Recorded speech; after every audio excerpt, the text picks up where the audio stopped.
Hi there, I'm the Mythkeeper. Welcome back to my channel. We're going back to my religion series this time, and I'm doing a video that has been very much requested in the comments. We're talking about the Empyreal Lords, but there are so many Empyreal Lords, I couldn't just talk about all of them. Instead, I'm narrowing down the scope a little bit. I'm talking about angels. Angels are a common extraplanar creature type, the most common found in the Goodly Plains, so we're talking about them today. Enjoy. As discussed in my Guide to the Heavens video, the three good-aligned outer planes, which are Heaven, Nirvana, and Elysium, are populated by four paragon races: angels, archons, agathians, and azatas. The four paragon types are post-mortal forms that are endowed upon the most virtuous of petitioners. The first form mortalkind take after death and entering one of the outer planes. Of the four types, angels occur in the greatest abundance, and native angels can be found in all three of the good-aligned planes. Archons are native only to Heaven, Agathians can only be found in Nirvana, and the Azatas are created exclusively in Elysium. Becoming a paragon of virtue and assuming an ascended form, however, is sometimes only the first step in a longer journey. Some particularly virtuous, heroic, or destined individuals become more than just a member of the paragon kind. They acquire a small spark of divinity and become Empyreal Lords, angelic demigods who acquire worshippers on the mortal world in their own right.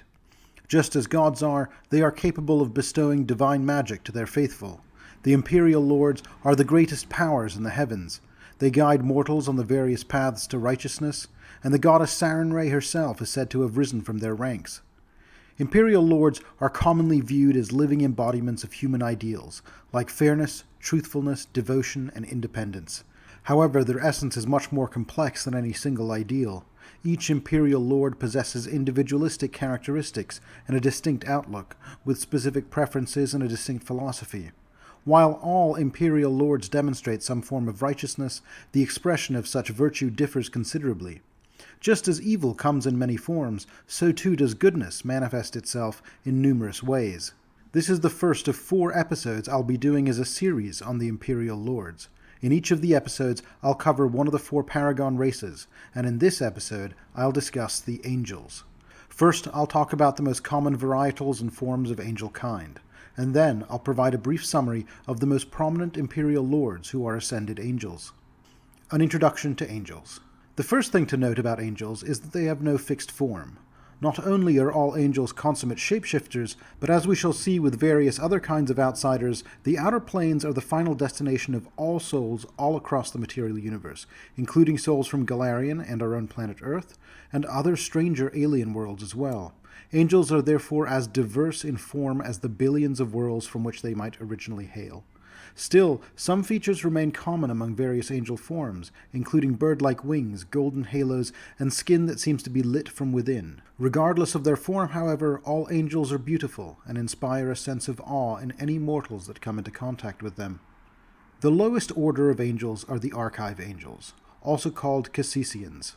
Archive Angels sometimes are made from the quintessence of honorable or pious warriors, particularly when that warrior favored armor in life. Some of his quintessence ends up imbued in the armor itself, and the Archive Angel's primary form is that of a golden winged helm. Archive Angels may also, in some circumstances, come from the quintessence of a loyal pet, especially a hound or horse, and a few are even made from pieces of greater forms of angels that were destroyed. Archive Angels have more limited intellect than other angels, but their memories, especially of Scripture, are impeccable. They frequently serve as the messengers of angel kind, and are sometimes taken on as familiars by benevolent spellcasters. Curibus look like halfling-sized, childlike, round-cheeked humanoids, and have flawless marble-like skin that is as tough as stone. As a result, all Curibus can blend in with the architecture of a church. A Curibu has 2 sets of wings, with a smaller pair at the base of the spine, allowing a greater amount of control when flying. It wields a bow and carries a quiver of full arrows on its back. A typical Curibu stands 3 feet tall and weighs 60 pounds. Curibus are fashioned from the souls of good mortals who died protecting a place or ideal. In death they continue to do this, being commonly tasked with the guarding of a sacred place. Curibus have a remarkable amount of patience, as they may be assigned to watch over a particular location for years. Although mortal generations pass swiftly for them, they are always alert, and the slightest act of vandalism might spring them into action. Confessor angels, also known as Vildeis angels, are usually around 7 feet tall and weigh approximately 200 pounds, with their massive wings accounting for most of this weight. Their purpose is to appear to virtuous individuals facing moral quandaries or those struggling with their faith. Rather than dictating a specific moral code, they prefer to aid individuals in making their own moral choices. Confessor angels originate from the spirits of people who committed wicked deeds, but later found redemption and led a life of virtue before passing away. While they often do not remember their mortal lives, they possess a deep belief in the potency of guidance and redemption. Confessor angels primarily work alone, and relish any time spent on celestial planes. Occasionally, they form a strong bond with those they have assisted, and may visit them during breaks between missions. Typically, a confessor angel departs just as the individual begins to value their presence, and reunions are infrequent but deeply cherished. Guardian angels, also known as Movanic divas, serve as infantry in the celestial armies. This angel is even larger than the confessor angel, all sharp lines and angles, muscular but lean, with large wings, and typically carries a mighty flaming sword. As the soldiers and rangers of the heavens, they spend most of their time patrolling the positive, negative, and material planes. On the positive plane, they watch over wandering good souls, which sometimes puts them into conflict with the Jyoti. On the negative plane, they battle undead, the Skadenar, and other strange things that hunt in the hungry void.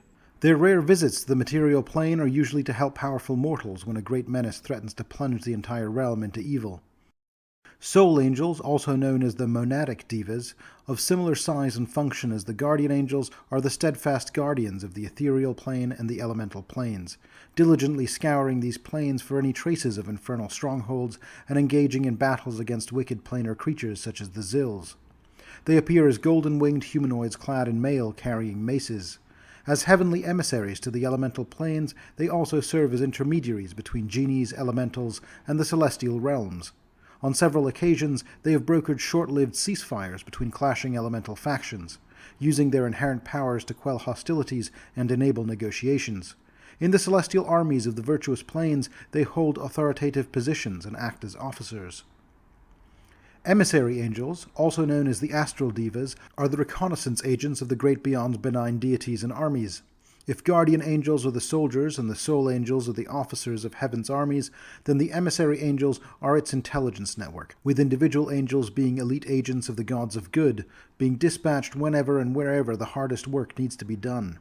In their natural form, emissary angels are even larger than both guardian and soul angels, standing at 7.5 feet tall and weighing up to 250 pounds.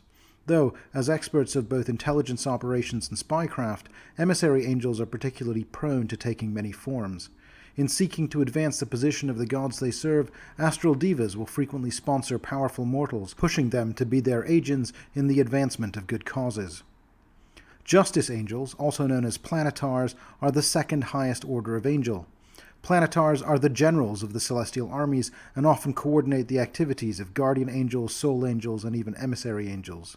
Muscular, bald, and tall, a typical planetar stands 9 feet tall and weighs 500 pounds. A planetar has emerald skin and 2 pairs of shining white-feathered wings. As generals in the war against evil, they focus on combat, especially on the obliteration of fiends of the evil-aligned planes. Though they understand diplomacy, a planetar would rather lead the charge against an army of fiends than negotiate peace. Archangels, or solars, are the supreme type of angel, often serving as the right hand of a deity or championing a cause that benefits entire worlds or planes. Of similar height and build as justice angels, but with silvery or golden skin, archangels are in fact vastly more powerful.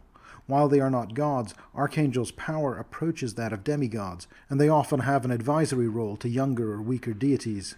In some polytheistic faiths, mortals worship one or more archangels as aspects or near-equal servants of the true deities, always with the deity's approval.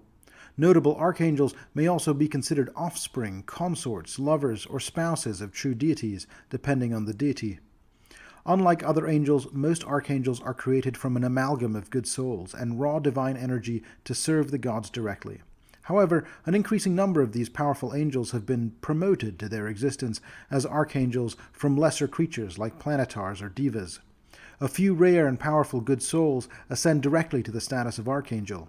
The oldest archangels predate mortality and are among the gods' first creations. These archangels are paragons of their kind, and have little direct interaction with mortals, focusing on the protection or destruction of abstract concepts such as gravity, dark matter, entropy, and primordial evil. The Angelic Empyreal Lords. For all the vast power I just attributed to the archangels, that power is dwarfed in magnitude by that wielded by the Empyreal Lord. In fact, each of these angelic demigods may have any number of archangels, justice angels, or divas sworn to their service.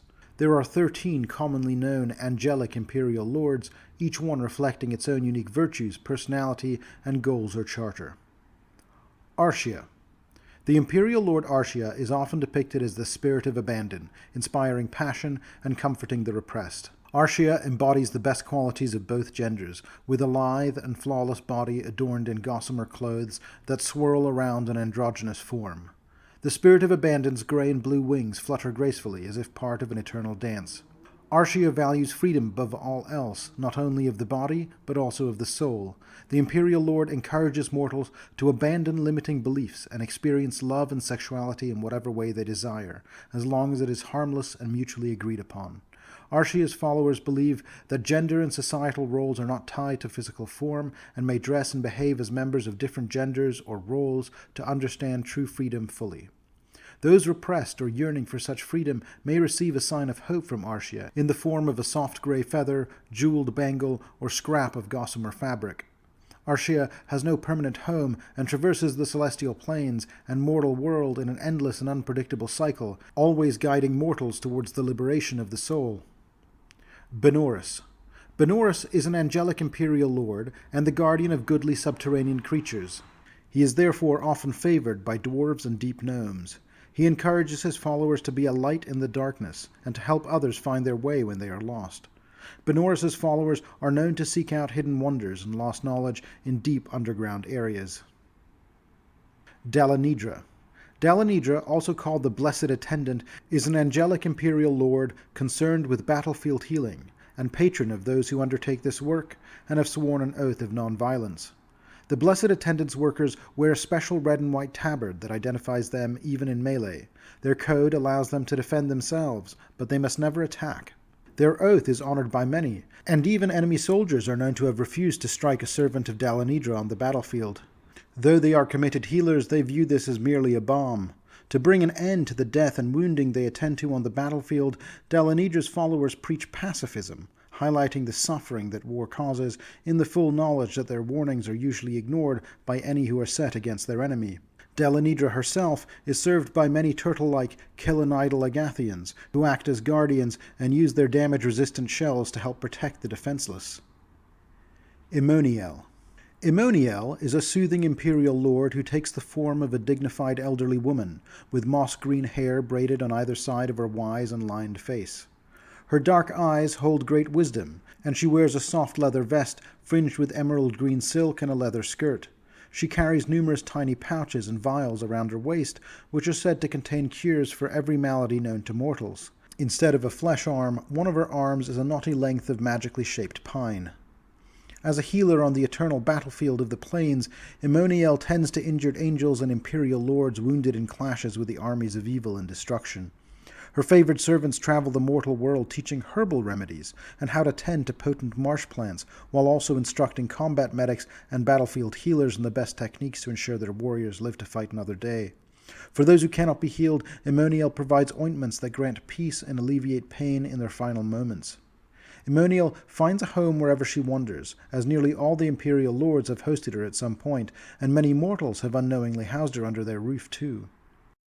Keltheald. Keltheald is an angelic imperial lord who espouses the belief that all natural wonders exist in the material world to reflect the glory of the celestial planes. Keltheald's followers are itinerant travelers, moving from one place to the next, seeking out beautiful vistas, gorgeous sunsets, and observing the natural world in all its splendor. Keltheald encourages his followers to seek out unique places in the world, even when doing so might be dangerous. He practices what he preaches as well. Keltheald is one of the only gods to have ever visited the city of Ragathiel, the turbulent secret city that floats above the cerulean void of the Maelstrom. This violated the city's prohibition against the gods, and his arrival inspired a patchwork legion of outsiders that chased him from the city. Lymnieris. According to Lymnieris, the transition from one stage of life to another is a holy moment in every mortal's existence. The Imperial Lord is believed to have once been a planetar, as evidenced by his towering height and 4 white wings. His body is firm and radiant, with a slight sheen of sweat, and he carries no weapons, instead holding a large white shield made of celestial ivory delicately in one hand. Lymnieris and his followers sometimes come to the aid of chaste individuals forced into marriage or threatened with unwanted sexual advances, as well as those who desire to express their sexuality but are restricted by cultural norms or traditions. Anyone who is undergoing significant personal change may request assistance from Lymnieris. Prostitutes who willingly and legally engage in their trade sometimes revere Lymnieris as well, while those who are coerced into sexual service appeal to him for deliverance. Lymnieris resides in a palace in heaven constructed of blue agate, and is frequently visited by Arshea, with whom he is close friends. Neshen. Neshen, also known as the Knight of the Steel Lash, is an angelic Imperial Lord of repentance and penitence. He is frequently worshipped by former evildoers who seek to turn their lives towards goodliness. He does demand years of hard obedience and physical duress from them, but those who turn to him eventually do find their redemption. Pulura. In the northern sky, Pulura dances amid multicolored lights that swirl around her. It is said that her beauty is so great that mortals can only behold her from a distance, as those who come too close are consumed by the heat of her radiance. Pulura takes the form of a graceful tan woman, her black hair adorned with multicolored stars that flow with her movements. Her robes appear to be made of shimmering green and pink light, flickering and pulsing with every dancing step. Although her expression is alluring, there is also a certain seriousness about her. In battle, she wields a sling that fires bullets of starlight at her foes. The people of the far northern regions hold Pulura in great reverence, believing that the aurora borealis is a sign of her benevolent actions. She is said to comfort those who feel lost or alone in the vast snowy wastes, and her agents wander the land to assist those who become injured or lost during their travels. Pulura's followers also tell tales of the constellations to help one another learn about the night sky and to pass on stories of goodness and light. While Pulura has homes hidden among the constellations, she prefers the mortal realm to Elysium. She also spends time in Cynosure and often seeks counsel from Desna when she needs it. Ragathiel. Ragathiel, born of the archdevil Dispater and a fire goddess, is a stalwart warrior on the front lines of the eternal war between heaven and hell. With his mere presence, he drives back legions of fiends and lesser evils, carving through them with his awe-inspiring might. Standing nearly 20 feet tall, Ragathiel is a towering figure of glory with 5 burning wings stretching from his back. Though once he had 6 wings, one was torn from his body by his own father. Ragathiel's tainted heritage has left him with a wrathful heart, and he must constantly strive to master his baser impulses in service to the light. For millennia, Ragathiel struggled to prove himself to the angelic choirs of heaven. He wrestled a monstrous evil serpent for 16 years in the maelstrom until he was able to choke the life out of it. He also led an army against one of Avernus' iron fortresses, burning it to the ground with holy fire and maiming the infernal Duke Deomus in the process. After centuries of this, the other Imperial Lords finally agreed to admit Ragathiel into their ranks, and now they trust him completely. Ragathiel takes an active role in the battlefield against Hell's fiendish legions. He shines at the head of his army, a figure of golden light cleaving through the ranks of devils that face him. Knights and soldiers of all kinds pay homage to Ragathiel and pray for both his virtue and wrathful strength in battle. Those who have taken vows, especially those of duty or vengeance, hold Ragathiel as their ideal, and his agents sometimes assist those who have been grievously wronged and now seek righteous vengeance. Ragathiel's fortress, a magnificent steel structure designed to withstand a 1,000-year siege if need be, is located on the lower slopes of heaven. Seramaydiel. Seramaydiel is a performer, and her preferred musical instrument is the harp, and she is said to be a lover of all instrumental music. When astral demons appeared from the abyss and began to take wandering spirits from the river of souls on the astral plane, Seramaydiel was able to retrieve the lost souls of Nirvana using her majestic harp. With burnished red gold hair and white wings that rise from a slender back, the Lady of Inspired Notes plays her heavenly double chromatic harp to lure evildoers into a false sense of security before unleashing holy darts from a narrow bronze blowgun, if necessary. She can speak all languages and enjoys fostering communication between different parties to avoid potential violence, whether it's a diplomat negotiating peace between countries or a tavern patron trying to prevent a bar fight. Seramaydiel's home is a vast marble amphitheater on Nirvana where Imperial Lords gather for music and dancing, enchanted by the tunes played on her harp. Soralyon. Soralyon's striking figure is made of living marble, with mortal depictions portraying him in various hues such as white, rose, red, blue, or green. But his true form is of the purest black marble, which always radiates a soft inner glow. Those who serve as guardians of ancient sites, particularly those who have taken up the mantle voluntarily, pray to Soralyon for the fortitude and determination to perform their solemn duties. Soralyon and his agents are always vigilant against those who seek to desecrate holy monuments. While the mystic angel sometimes shows favor to scholars who exhibit caution and a strong sense of morality, his agents are quick to intervene when mortals unintentionally stumble upon dangerous relics or evil knowledge. This sometimes puts Soralyon at odds with preservationists like Baranol or the caretakers of the great library of harmonious scripture. Tolc. Tolc rules over the frigid domains where people struggle every day to survive the harsh climate. He favors those who learn to live within this wild territory and appreciate its rugged beauty. Standing 7 feet tall, Tolc possesses a sturdy yet muscular build, and his light brown skin always has a rosy flush as though he had just come in from the cold. Numerous scars cover his broad face, which typically bears a stern expression, though a warm light occasionally softens his hardened gaze. From his back, 2 curved tusks made of celestial ice stretch out. Tolc and his followers aid worthy individuals who struggle to survive in cold, inhospitable climates. Many northern cultures credit Tolc with teaching their people how to construct shelters from ice. Tolc is a sworn enemy of Kochchi, and his champions train in battle to defeat frost giants and white dragons. Occasionally, a mortal champion catches Tolc's attention long enough for the Empyreal Lord to bestow divine strength and tactical knowledge to defend her kinsfolk. Although Tolc can sometimes be found in the coldest reaches of Elysium's mountains, his followers on the material plane often claim to see the Snowstrider in their temple longhouses. Many believe he takes on the guise of a wanderer in need of rest and leaves specks of gold in the bedding of those who offer him hospitality. Vildeis. According to legend, Vildeis is the Imperial Lord who hates evil more than any other subject of heaven. While other angels fought against the darkness, Vildeis was unable to bear even the thought of evil's existence and blinded herself to avoid looking upon it. She is now fully dedicated to eradicating evil and champions righteousness zealously, never stopping to rest or appreciate her efforts. Her body is covered in scars, each one representing a sacrifice she has made, and she carries a curved dagger named Cicatrix.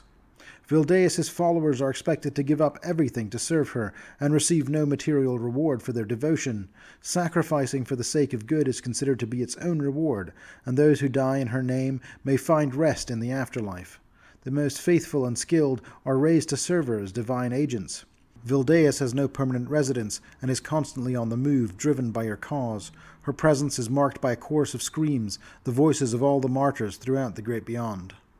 Thank you so much for watching. If you enjoyed this content, please let me know in the comments below. If you enjoyed this channel overall, please be sure to like and subscribe. I really appreciate it. I'll see you next week.